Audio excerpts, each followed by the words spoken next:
Hi, my name's Anna Blackman. I'm the Chief Operating Officer of CIPFA, which is the Chartered Institute of Public Finance and Accountancy. We have 14,000 members and 6,000 students worldwide, and this is my duvet flip. You can look different, but ultimately we're all Mr. Potato Heads. We're all just big potatoes, aren't we? All big potatoes. We all have more in common than we don't have in common. You're on a mission to transform, educate, support an industry, right? I'm all about the people. We need more leaders like you in the country, don't we, really? If you say it out loud, William, the problem shrinks. You learn something from sticking at something even though it's really dull. What's your duvet flip? What gets you out of bed in the morning to flip the duvet?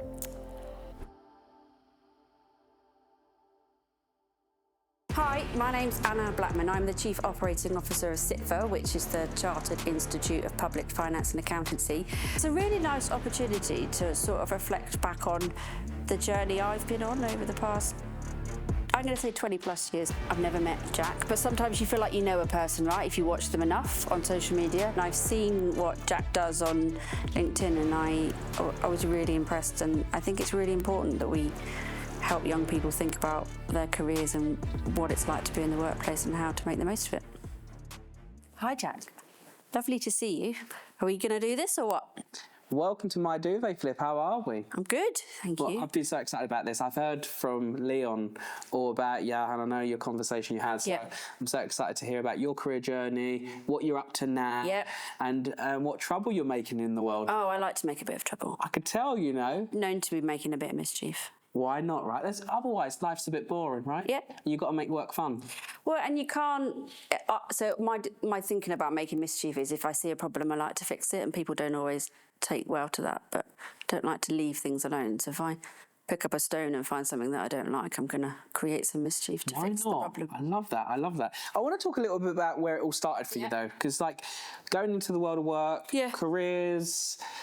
what I'd like to know is, what was your first job? Yeah. What did that job teach you about life? So my very first job was at McDonald's. So I did my work experience for 2 weeks at McDonald's and then got a job off the back of that. It helped that my big sister did the same thing and worked in McDonald's. And I had an absolute blast. I did it for a year.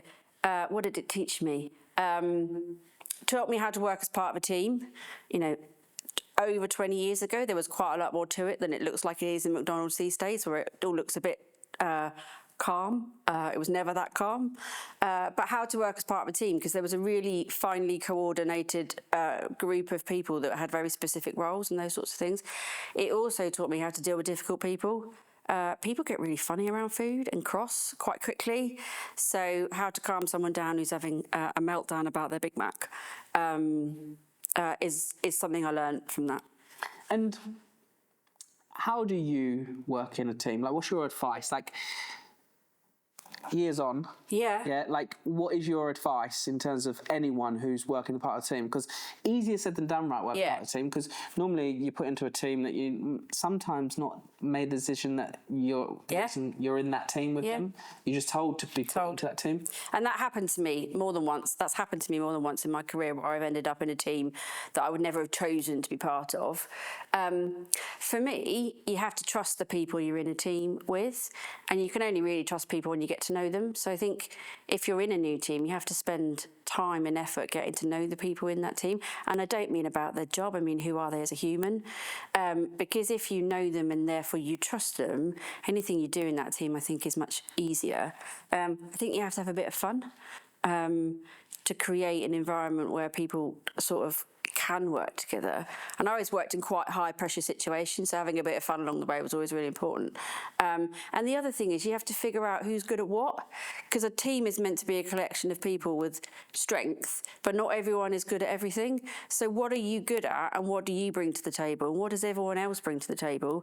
And then build the team around that. Don't try and all be good at everything, because none of us are good at everything, right? So work out what you're good at and what you bring to the party, and then do that, but don't try and do everything. Have you got any stories where you worked in a team that you just, like, you've tried to work out who they are, you've tried to have fun, you've tried to bring them along the way, and it's just not worked? And what do you do in that situation if that does happen to anyone who's tuning in? have I ever been in that? I've been in that situation a number of times, on a scale of this is just a bit irritating to this is a really, really dysfunctional team, and actually I can't work in it. And I think my advice will probably be the same, irrespective of sort of the scale of the situation, which is you have to make the effort. You can't expect other people to make the effort. You'd hope that they would, but if you have to make the effort to try and get to know people and try and find some common ground. I once ran this exercise with a team of partners at PwC with Mr. Potato Heads, which was about getting them to recognise you can look different, but ultimately we're all Mr. Potato Heads, and we have more in common. Big potatoes, aren't we? All big potatoes. We all have more in common than we don't have in common. So what's the common ground that you can find with someone?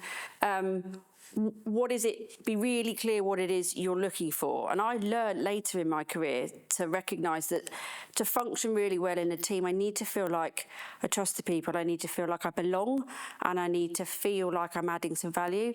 And ultimately, I think if you're not doing those things or you're deeply unhappy, then you have to find a way to not be in that team anymore, because you won't be achieving your potential if you're working in an environment that just makes you unhappy. And I strongly believe there's a link between how happy you feel and how productive and engaged you are. So if it's on the scale of completely dysfunctional team like one of mine was, in the end, I went to my boss and said, I can't work in this situation. It's not bringing out the best in me. It's not bringing out the best in anybody else. So either we collectively have to have a conversation about how to make that work, or I will decide to go and do something else. And actually, we did have some really difficult, brave conversations about why that team wasn't working. And that's the other thing you can do. You can call it out. And the reason it wasn't working is because some people were behaving in a way that was completely misaligned with my values and actually the values of where I was working. So there is also something about being brave and calling it out, because if it feels dysfunctional or it's not working, chances are there are other people in that team thinking the same thing, but haven't said it either.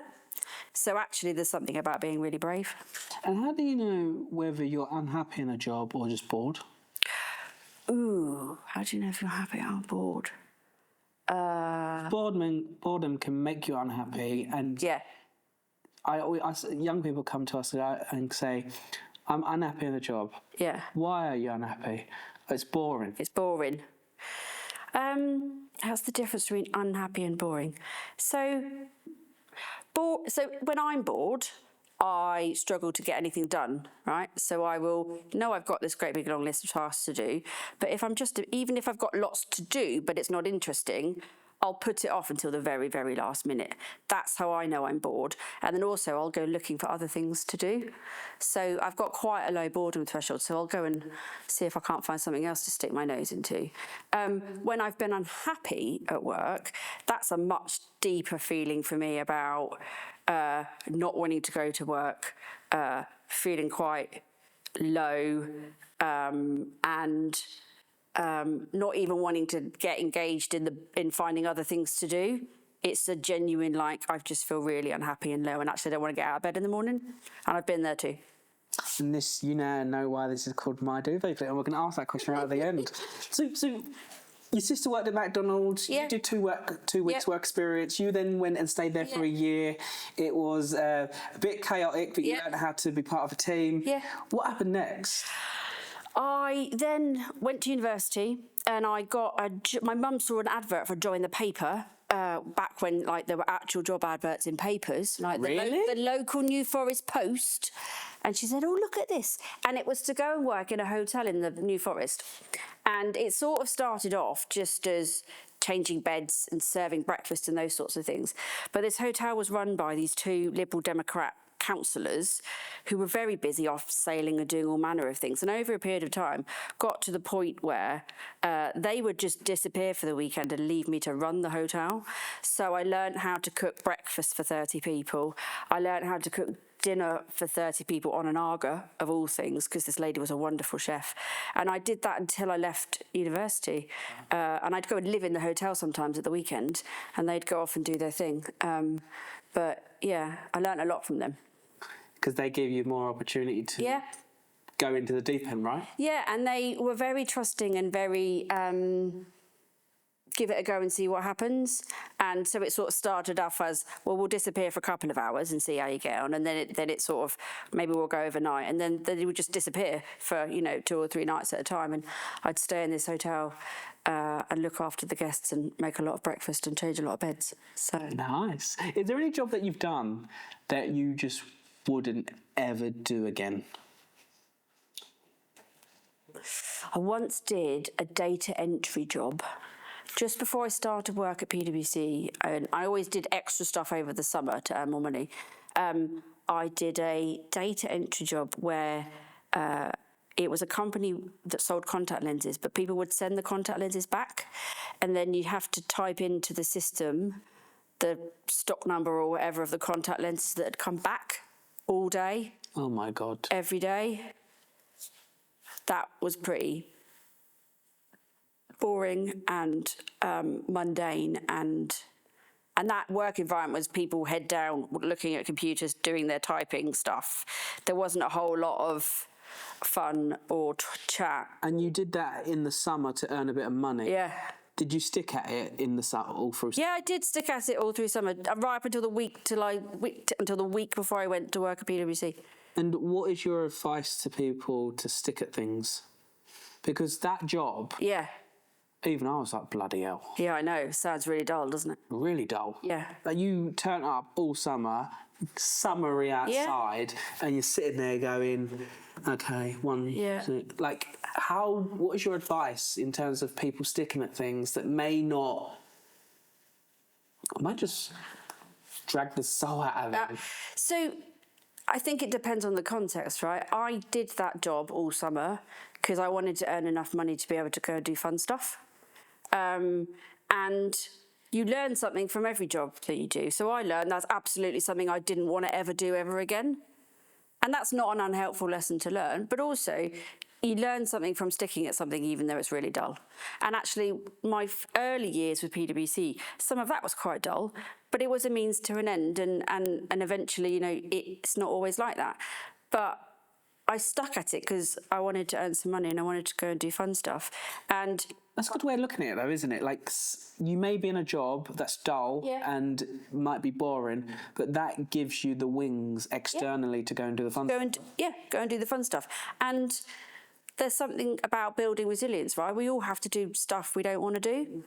And early in life, the sooner you learn the lesson that not everything is fun all the time, I think is quite important. It's quite hard. I have a 10-year-old. It's quite hard to teach him that you don't always get to do fun stuff all the time. But he's got exams at school this week, and he, is knuckling down. But he has a lovely life. But he, if he wants to give something up, I talk to him about the fact that you're going to learn something if you stick at it.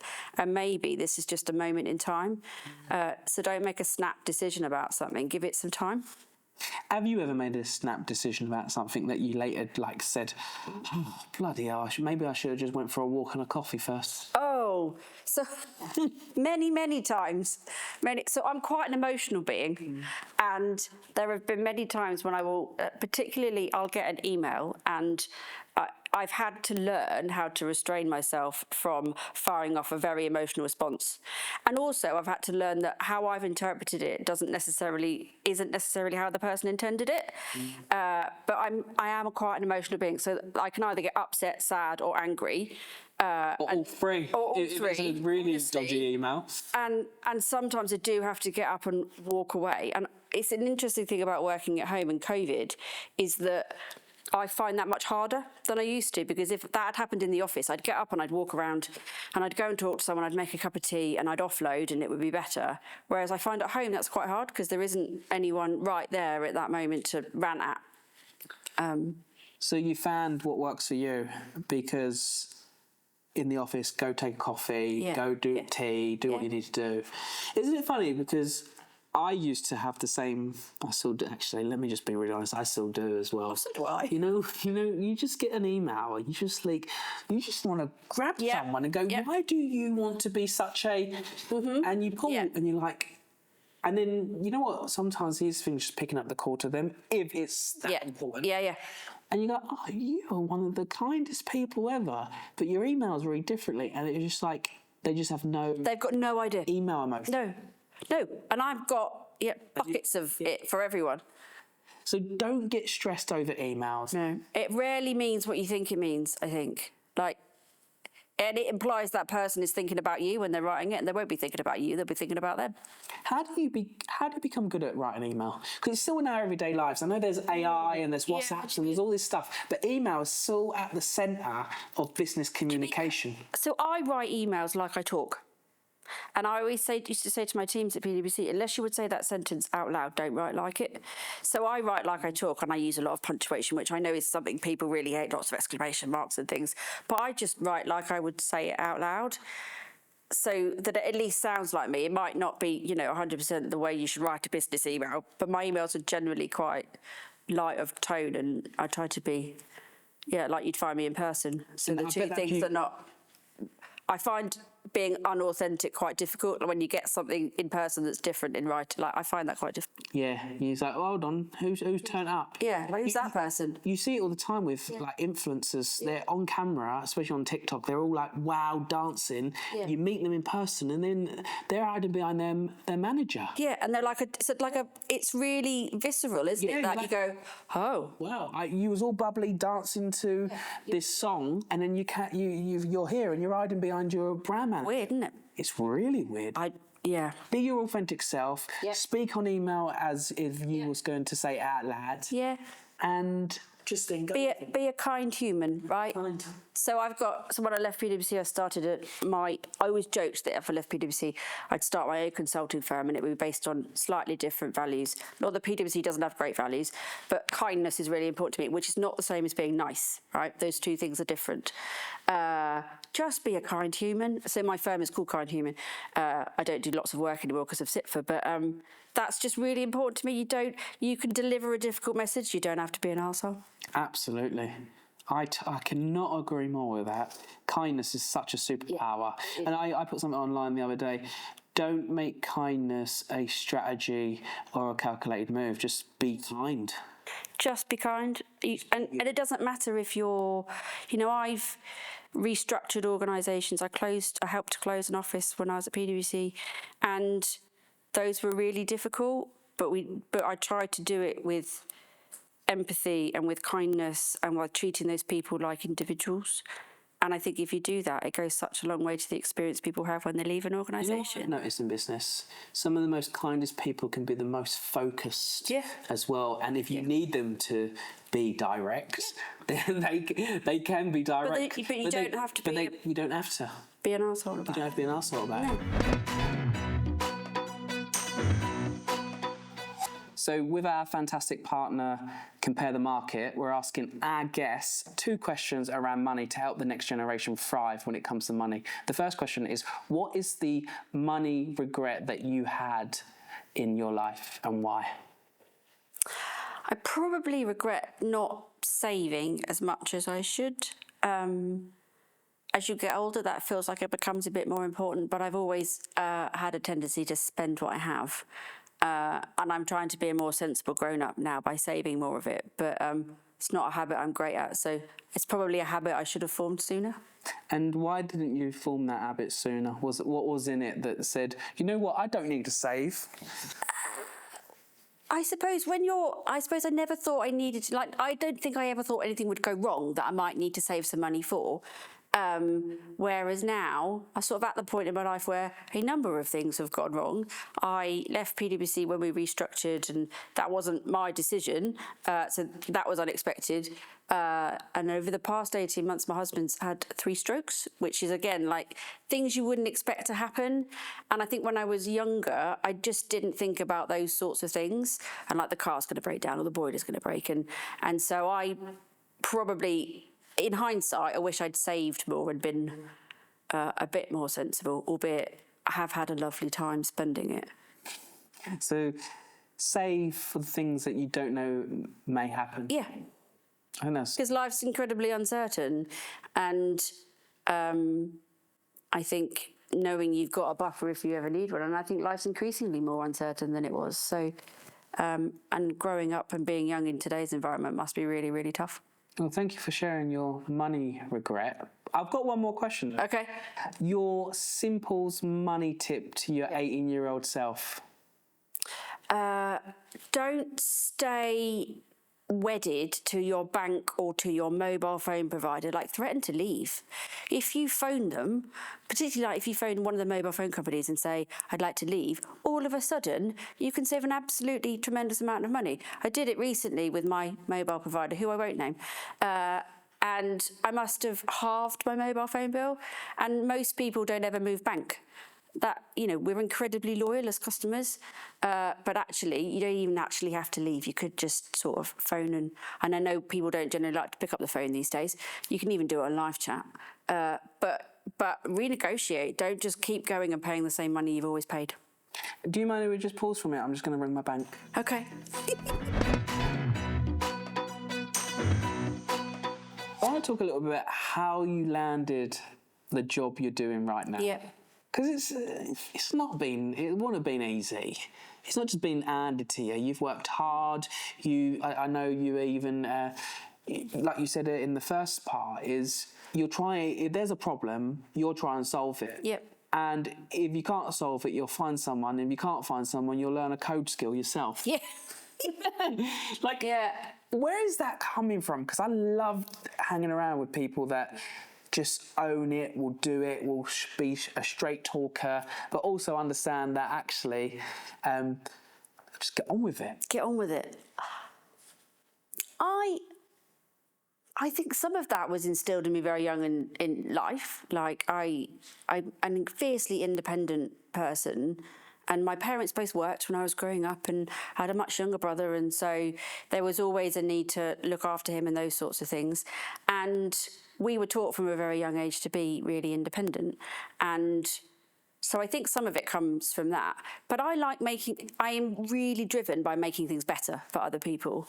And so when I've had a bad experience, the way I turn that into something that's positive is to go, right, well, I don't ever want anyone else to have that same experience. So when I was really junior at PwC and I had my very first sort of client job, the senior manager sort of sent me out, and I was on my own in this little tiny audit room, having no clue about what audit was. And I found it really difficult, and I hated the first year. I really, really was unhappy. And bearing in mind, I spent 20 years there, so it did get better.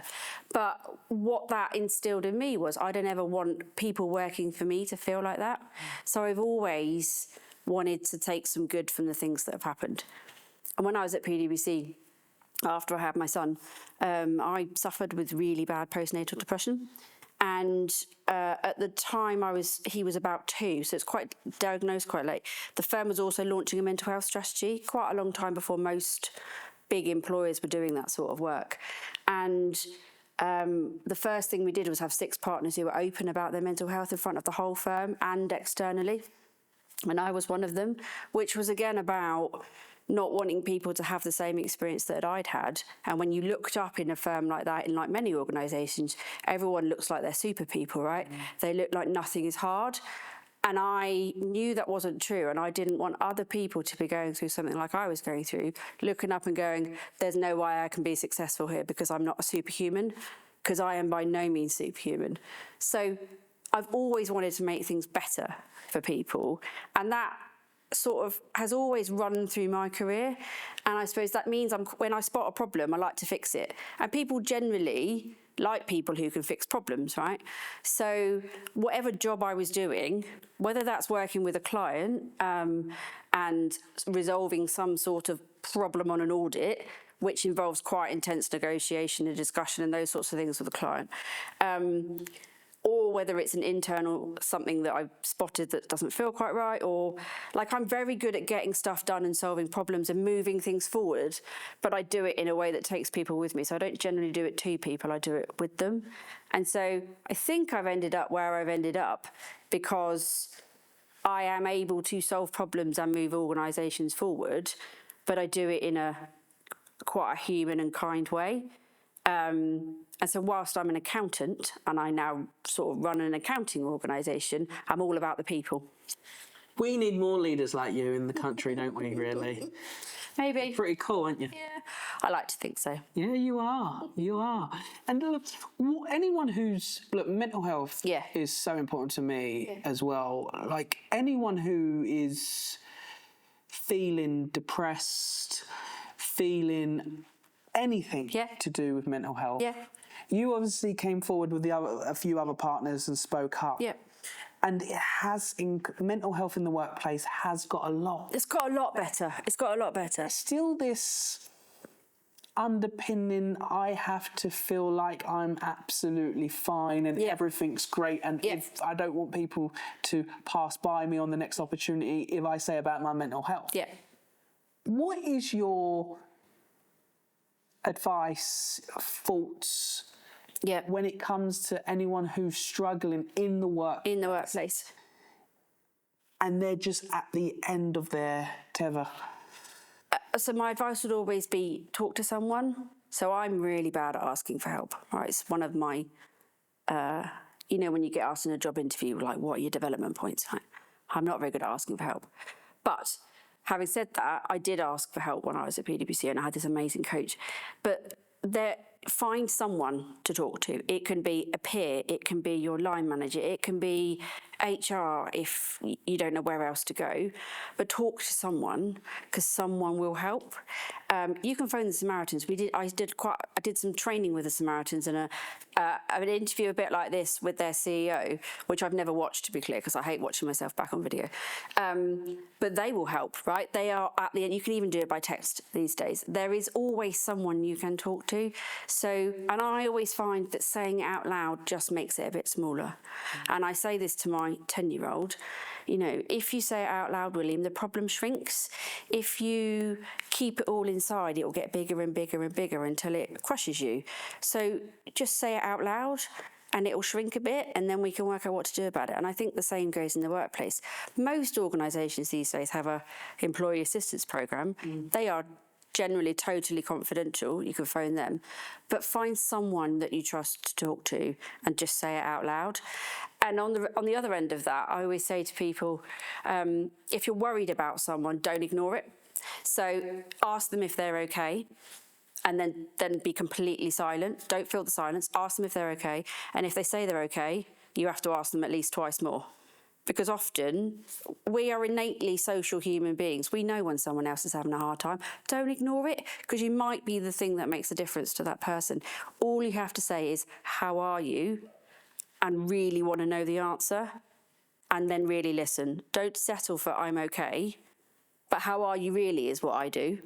And generally that's enough to elicit more of a response out of a person. I think that's absolutely spot on and brilliant. And say it out loud and the problem will shrink. Yeah.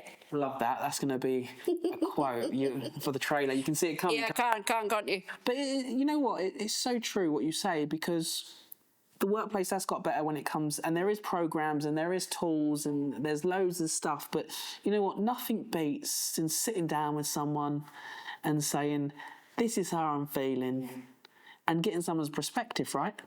Yeah, because I know that if I internalise a problem and don't talk about it, it sort of gets bigger and bigger and bigger, and then it becomes this thing that you lose all perspective on, which is why I make a real effort to go to the office a couple of times a week, because I find working at home for a prolonged period of time my internal monologue gets louder and louder and louder, and actually being around people is good for me. But I think you sort of have to acknowledge that it's there and it's a problem. But if you say it out loud, someone else can give you some perspective on it, and they might have a completely different perspective, or they might have the same perspective. But if they have the same perspective, at least you know you're not, losing the plot, as it were. And I don't mean to say, I'm not being derogatory, but you can reframe it as well. If other people I'm really good at reframing other people's problems for them. I'm not very good at reframing. None of us are very good at reframing our own. It's like take your own advice, right? But just saying it out loud and getting someone to listen and then give you their perspective, I think, is really, really important. I agree.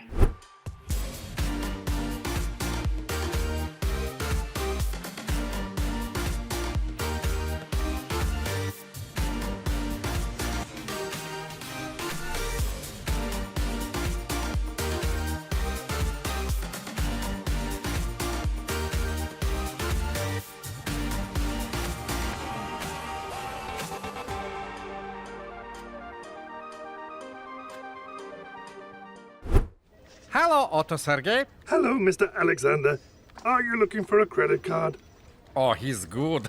With Otto Sergey's handy credit card feature, he'll check your chances of approval before you apply, without impacting your credit score, taking the guesswork out of finding a credit card. Simples. Hey, that's my line. I want to talk a little bit about the job you do. Yeah. Nah, you just become COO. Yeah. Like, what do you do in your job? What do I do? What does the organisation do? What is So what CIPFA does is we're what's called a professional accounting organisation. So we train public finance accountants, which means they get a chartered qualification at the end, and we are the only body in the world that does that globally. So we're the only organisation that exclusively trains public finance accountants. So those are people working in the public sector or with the public sector, and we have 6,000 members globally in 177 countries. I think we have members. Wow. Do a lot of work in Africa. I was in Rwanda last week Yes. at a conference. You got to see some monkeys. I did get to go and see some golden monkeys. We wanted to see the gorillas, but that's really expensive and far away. But we did do some monkey trekking. So we train public sector accountants. We do a lot of policy work around public sector. So that's us talking about what's going on in the world, giving people perspectives on what might be happening. And to put it into context, it depends where you read the stats from. 20% of the global workforce works in the public sector, and it's 40% of GDP. So when you think about the impact of that, so we work to help those organisations spend their money better and get better outcomes. So we train people, and then we provide training after, like CPD after they've done and like a membership service. And then we also have an advisory business which works with public sector organisations to improve their financial management. So that's what we do. What do? I run all of the IT, sales and marketing, HR, facilities, strategy, transformation. So we've got three big transformation IT projects going on at the moment. What am I missing? I do all of that, and I run our advisory business, and I look after our international business as well, which is the work that we do overseas. So we do quite a lot of training work overseas, but we do quite a lot of donor-funded work, so work that's funded by the World Bank or some of the other development banks. So there's a big German development bank, there's an African development bank, where they are supporting countries in the global south to develop their public financial management systems and processes. That's funded by donors, and we do quite a lot of that work too, which is why I was in Africa last week. Wow, that's a lot. It is a lot. I also work with UK Athletics as the chair of their audit committee. That's a slight side hustle, but that's good fun too. You are incredible. Where did you find time just to relax? Or do you? Or don't you? But then when I always get a bit funny when someone says, when do you get time to relax? Maybe I shouldn't ask you that, because I don't see my work as work. I see it as that I'm on this movement to help 100 million people make the flip every morning, wake up to what matters. Like you're on a mission to transform, educate, support an industry, right? Yeah. So I have always got a huge amount of satisfaction from my job. It's always been a really intrinsic part of who I am. So what do I do to relax? Well, sometimes like just having a conversation for me is a way of relaxing, right? And I get a huge amount of satisfaction from coaching and supporting and helping someone in their career. So I've always done a lot of that. And for me, that fills my bucket, right? I love doing that stuff. Well, thank you for coming here today. Well, and thank you for having me, because I think it's great. And so that's always filled my bucket. I also don't really believe in the idea of work-life balance. For me, it's all just a muddle. It's like work-life integration, I would kind of think of. And so you don't have to not be at work to be relaxing, and I don't have to be at home and be relaxing. So if I'm doing something that I love, that I'm passionate about, in a team of people that I'm passionate about, like you, it doesn't feel like work. If I'm in a team of people I don't respect and don't get on with, and I don't feel like I belong or I'm valued, then it is really hard work.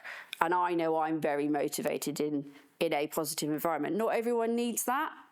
I need it. As a human being, I need it.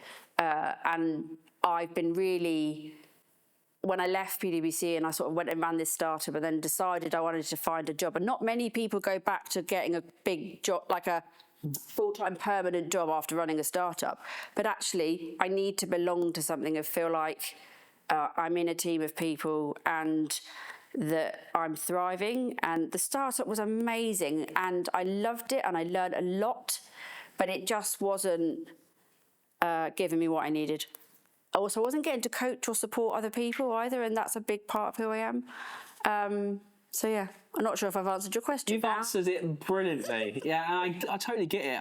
It's the fulfilment that you get from things as well, right? Yeah. We've only got time for 2 more questions. Okay, go on then. So what is your message to anyone out there right now, especially the younger generation, when it comes to careers?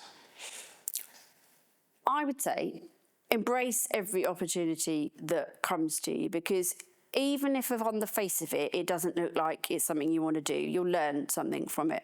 I never imagined in a million years that I would have ended up as an accountant to start with. That was never... I still don't know what I want to be when I'm a grown-up, right? I didn't know when I left university. I am 45. I still don't know what I want to be when I'm a grown-up, but I'm now just riding the journey of where I end up. And if I'd said no to the man who I met to run this startup, I wouldn't have learned all of those things about running an entrepreneurial business. If I'd said no to the chap who asked me to help him set up a chain of supermarkets during COVID, I wouldn't have had this amazing experience that I had. So you have to embrace the opportunities that present themselves. So don't say no to things, say yes to things. I like that a lot. Say yes, give it a go, and you either win or you learn, right? Yeah, absolutely. And my final question, are you ready for it? The most important question. I'm not sure if I am. Now you've bigged it up now. What's your duvet flip? What gets you out of bed in the morning to flip the duvet? This is going to sound a bit corny, right? But I like helping other people, whether that's on a microcosm of there's someone in my team who might need some support and coaching and feedback and development. I never used to travel alone when I was at PwC. I always just take someone more junior with me to a meeting so they got to learn. If it's that, it might be that. It might be on a massive scale where I'm going, right, we're going to do this donor-funded project in Botswana, because we're doing some work there, which is about helping Botswana manage its public money better, right? That, for me, is the reason I do what I do. A lot of my job is quite internally focused on the organisation. And one of the reasons I went to Africa last week was because every now and then you need to be reminded why we do what we do. Absolutely. And sorting out the internal things in CIPFA is really important so we can do more of the really important stuff. So I get out of bed because I want to help people. And that's similarly what gets me out of bed in my personal life. I'm really driven by the need to help people.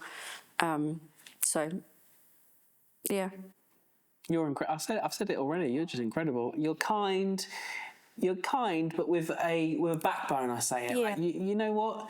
You're the real deal. So I just want to say thank you. Thanks for spending time with us. Thanks for coming and educating our audience around your career, about advice and tips and everything in between. Just being real. So thank you. Oh, thank you for having me. I love what you guys are doing. It's so important. Thank you.